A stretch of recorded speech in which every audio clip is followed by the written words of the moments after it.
ओम गणेशाय नमः। क्या आप गणेश चतुर्थी मनाने जा रहे हैं? गणपति जी आपके घर विराजमान होने जा रहे हैं? रुकिए, there is an important information. आप बाजार में जाकर गणेश जी की मूर्ति पसंद करेंगे। क्या वह इको फ्रेंडली है? कहीं ऐसा ना हो कि जिन गणेश जी को आप अपने घर में आमंत्रित करने जा रहे हैं, अपने घर विराजमान करेंगे, 5, 7, 9 दिन उनकी पूजा भी करेंगे, ऐसा ना हो कि विसर्जन करने के बाद उन गणेश जी का, उन गणपति का अपमान होए और होता ही रहे। वह कैसे? यदि गणेश जी की मूर्ति जिसकी आप पूजा कर रहे हैं वह शुद्ध मिट्टी की बनी हुई है, इको फ्रेंडली है, तो विसर्जन करने के बाद वह पानी में घुल जाएगी। It will dissolve in water. This will be a perfect विसर्जन। तो यह मूर्ति का शुद्ध विसर्जन होगा। यदि गणेश जी की मूर्ति पीओपी, मार्बल या किसी और मटेरियल की बनी हुई है तो यह पानी में नहीं घुलेगी। 1 आधा किलोमीटर आगे जाने के बाद नदी या नहर से बाहर निकल जाएगी, किनारे पर पड़ी रहेगी। इस पर दुनिया भर की गंदगी जमा होती रहेगी, अपमान होता रहेगा। इस प्रकार गणपति जी का अपमान होगा और होता रहेगा। पता नहीं कितने दिनों तक वहाँ अपमान होता रहेगा और आज भी बहुत सी जगह ऐसा ही होता है। इस विषय में जरूर सोचें कि जिन गणपति जी की आप पूजा करने जा रहे हैं, अपने घर में स्थापित करेंगे, विसर्जन के बाद उनका अपमान नहीं होना चाहिए। Only in a single day in one city Mumbai only 1,50,000 idols are immersed. केवल मुंबई शहर में एक दिन में करीब 1.5 लाख मूर्तियां पानी में विसर्जित की जाती हैं और पूरे देश का हिसाब लगाया जाए तो यह संख्या कई लाखों में चली जाएगी।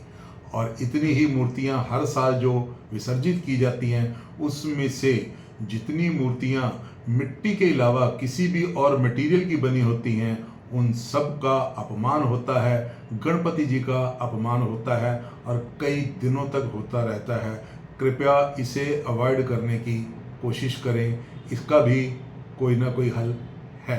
इससे वाटर पोल्यूशन भी होता है जब लाखों मूर्तियां पानी में विसर्जित की जाती हैं। तो इसलिए आपकी मूर्ति का साइज, गणपति का साइज छोटे से छोटा होना चाहिए ताकि आपकी पूजा भावना में तो कोई कमी ना रहे, लेकिन पॉल्यूशन का कंट्रोल किया जा सके। इसलिए गणपति या किसी भी भगवान की मूर्ति खरीदते समय इन बातों का ध्यान रखना चाहिए कि क्या बाद में इसका विधिवत शुद्ध विसर्जन हो पाएगा।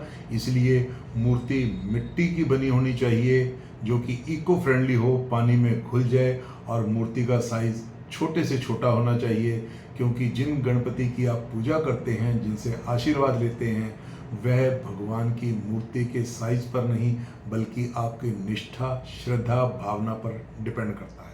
इको फ्रेंडली शुद्ध मिट्टी वाली मूर्ति की एक पहचान तो मैं भी बता सकता हूँ कि पीओपी की बनी मूर्ति हल्की होती है, सफ़ेद होती है। अंदर से अगर चेक करें तो उसमें सफ़ेद ज़्यादा नज़र आएगा और इसकी फिनिशिंग भी अच्छी होती है। जबकि इको फ्रेंडली शुद्ध बनी हुई मिट्टी की मूर्ति कुछ भारी होती है। इसलिए इको फ्रेंडली शुद्ध मिट्टी की मूर्तियां लें, छोटी से छोटी ही लें। इसलिए इस बार गणेश जी का सम्मान, गणेश जी का आदर, गणपति की रिस्पेक्ट घर में या पंडाल में, पूजा के दौरान भी और विसर्जन के बाद भी। यदि यह विचार, यह सुझाव आपको अच्छा लगा है तो इस वीडियो को लाइक और शेयर करें। अपने जानने वालों को भी इस विचार से जागरूक कराएं।